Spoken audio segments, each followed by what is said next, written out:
Hello, students, parents, staff, and Bulldog community. Welcome back to a new school year filled with excitement, learning, and growth. My name is Aubrey Smith, and I am the proud principal of Clinton Central Elementary. The 23-24 school year will be my sixth year as an administrator in the corporation and my second year as principal. At Clinton Central Elementary, we believe that each individual brings something unique and valuable to our learning environment.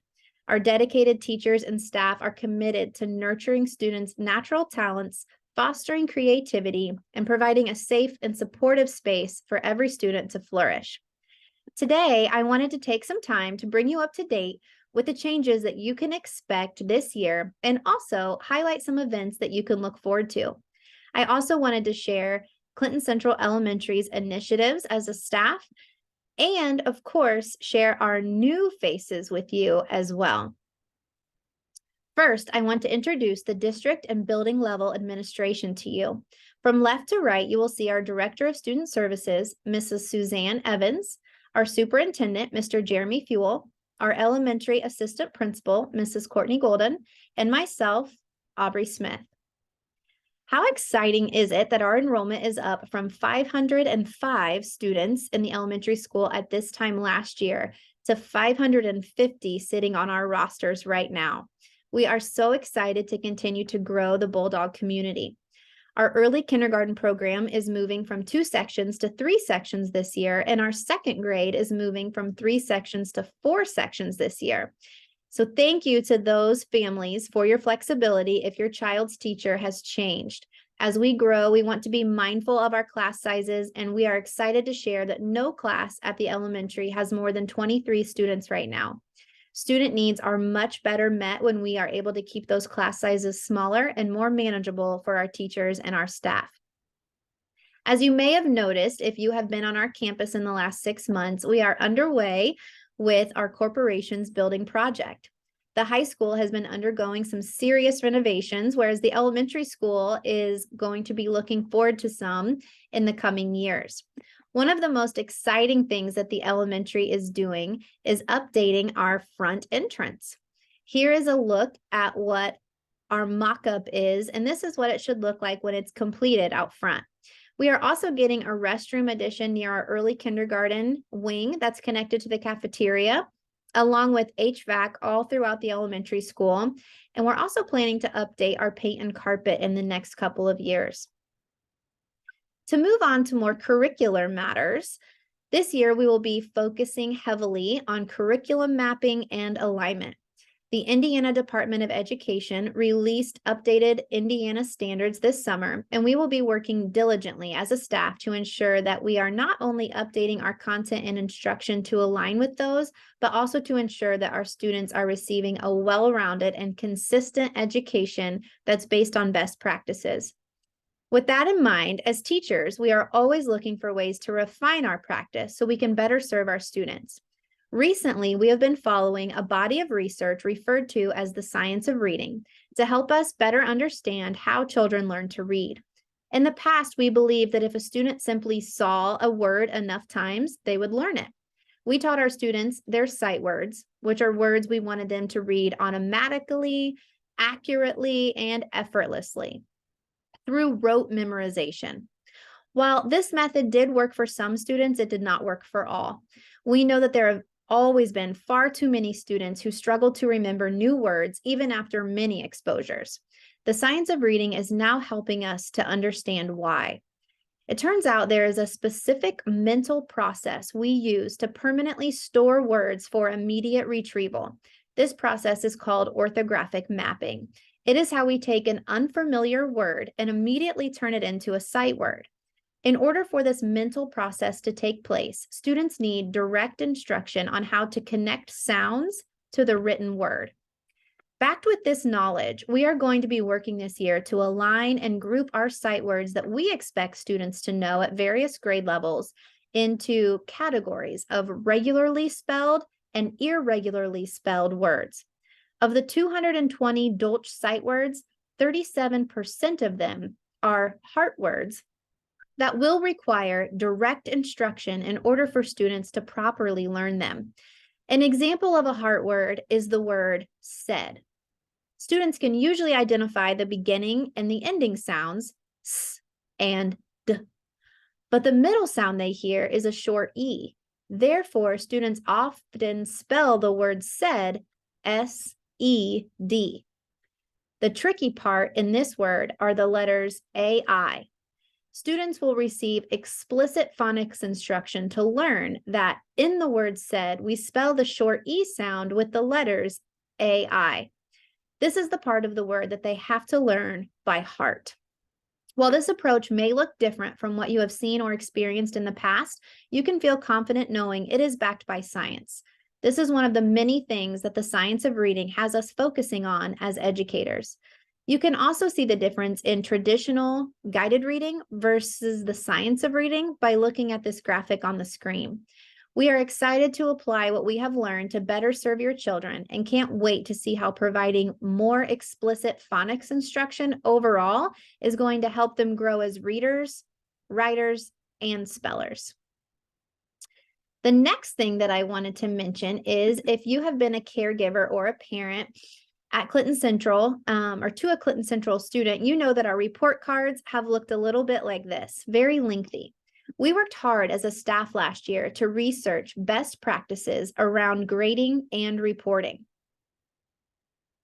Using the work of Dr. Thomas Guskey, we set several goals, which were to distinguish what needs to go in the grade book versus what needs to be reported on the progress report or report card. We also wanted to summarize the essential standards and not overwhelm caregivers visually with the report card. In doing so, we ended up revisiting our whole purpose of grading and reporting and having some great conversations as professionals.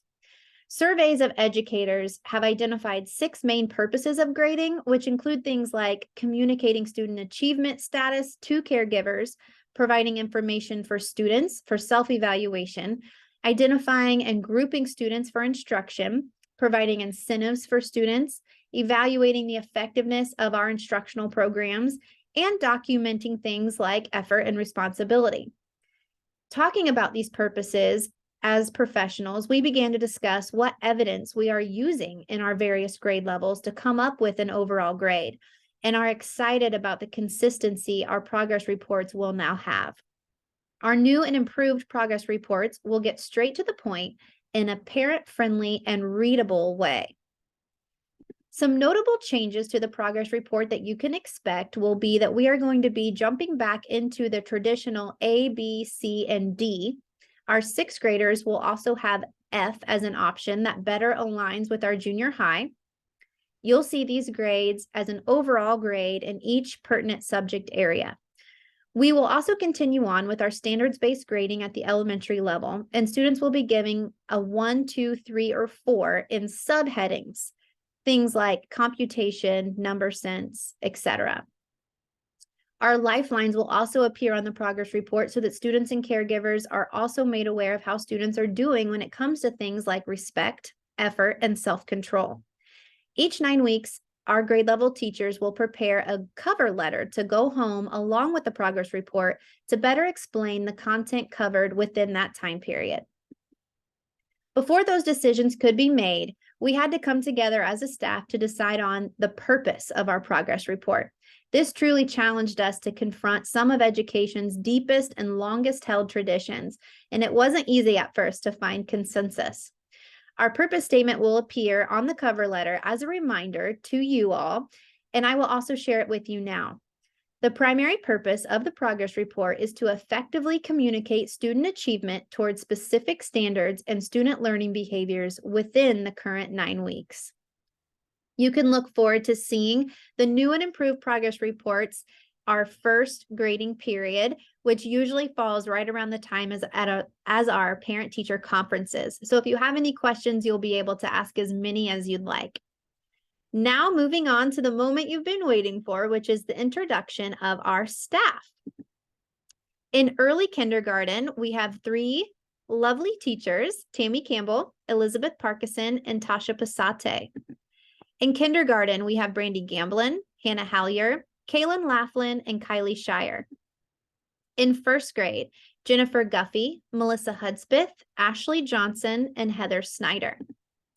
In second grade, Sarah Overbay, Natalie Redding, Haley Vale, and Lane White.